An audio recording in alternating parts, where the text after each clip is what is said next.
have a question. When Mr. Jackson got his first contract, and it was done on the first day of February 2003, and let's see, it was found in the minutes held on the 16th day of January 2003. And it was, let me see, it was for 3 years, commencing on the first day of February 2003, ending on the 31st day of January 2006. That's 3 years in that contract, and they had room to add one more year, which they did. Okay, then the next contract was the first day of July 2005, and it says that on the 10th day of February 2005, he is got a 4-year contract, and that was commencing on the first day of July and ending on the 30th day of June 2009. Okay, his last contract is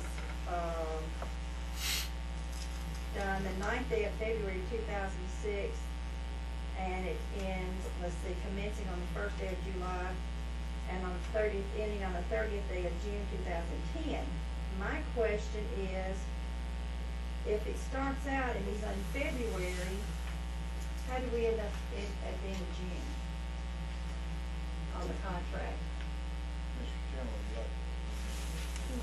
in working with the school board at that time, they had legal counsel as to how it would be done.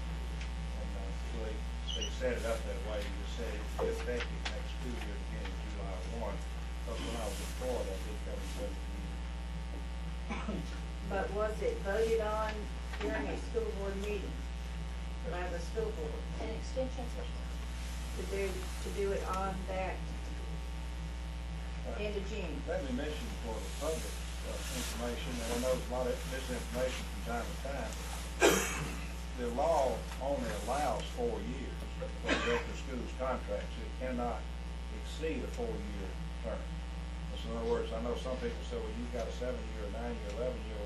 You know, that's not true. So when the newspaper article had read something like the director's contract extended 4 years, a lot of people said, well, he already had 3 years, and so now he has 7. And that wasn't correct. But I'm still, there's still 4 months, I believe it is, that I'm not understanding where it came from.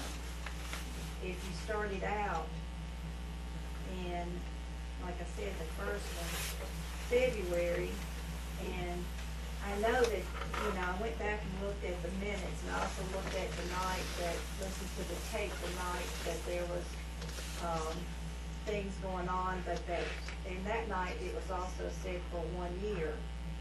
And then when the contract was done, it was 1 year and 4 months. And I want to know where that 4 months came from.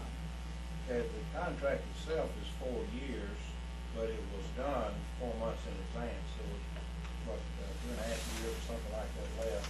There was a period of time left on the contract. And so what they said was, we're going to give you a 4-year contract beginning July 1. Does that answer your question?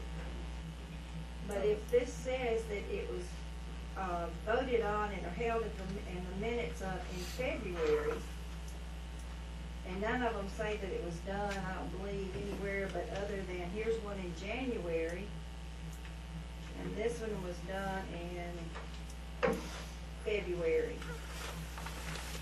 So if the minutes were done and it was voted on in February, I still don't know where your 4 months came from. We have one of our attorneys here who helped draw up the contract, and also they might be able to give us a good answer to that. Would you want to respond to that? I don't know if I can answer it or not, except to say that the February meeting day of the board was to approve the contract. The contract itself never took effect until the July date, or whatever the starting date was, July the 1st. The vote in February set it up for the July date. There was no contract from February until that July date other than the existing contract. Okay, so for example, I only have one contract here in my hand. This is the one that takes effect July the 1st, 2006. It was voted on in February, but it has no effect, 0 effect, July the first of 2006. The contract that is in effect is the one that predates this one. On July the first of 2006, this contract supersedes that contract. So the 4 months that you've lost, it's just really sort of a, well, like you said, it's sort of an approval in advance. It's not effective on July the first. Ms. Murray, I think your question is excellent. It's the same question I asked. I said, well, this is the appropriate way to do it. And the answer was yes, this is, we'll draw the contract and it'll begin July. Did I see your hand up, Mr. Thomas? Are you done, Ms. Murray? Yeah, because I comment. I got a comment. I want to reiterate what I did last year for the board with Mr. Jackson. By my score, I think it proves that I'm not necessarily saying Mr. Jackson's a poor individual or is not doing his job. However, the purpose of the contract, to me, and the school board is we have one employee. That's always been stated to me since I was appointed and later elected this position.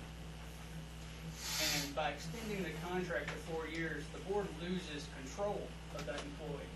He could theoretically have 4 years of very bad performance, and the board has no recourse. I will say that if the contract was closer to the termination date, there's a possibility I would be for it. However, with this length, the board will be losing control. And I don't think it's doing the board justice. I don't think it's doing the taxpayers justice.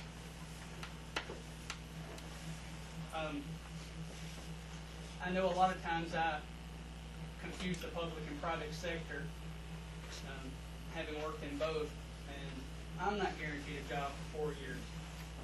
And I'm evaluated every year or every 6 months on my performance. If I do a bad job, I'm terminated. By extending the contract, we're losing this.